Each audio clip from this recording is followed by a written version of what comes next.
Hello, this is part 10 of the Raspberry Pi war tank project and hopefully the last part. So as you can see, all of the wiring has been put inside the tank. All there is outside is the input controls. As you can see, also the battery is on the outside and stuck with some bluetack to the rear of the tank are the LEDs. Right there. The power supply is also powered on right now. So yeah, that's basically it. All of the inputs have been put inside this outlet.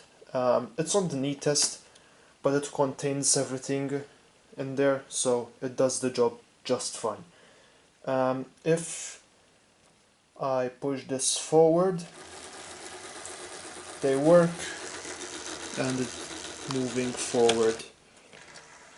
Moving backward, for some reason this motor has gotten weaker, but I don't know why.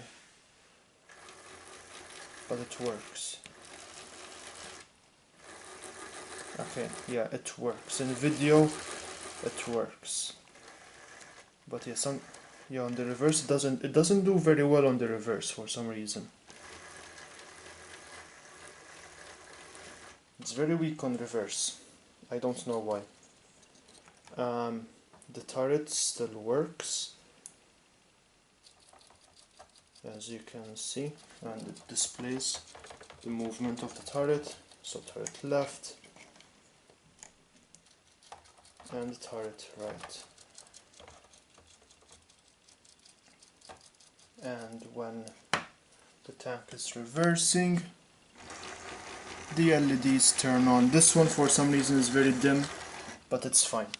That is basically the tank. It is done, it is finished.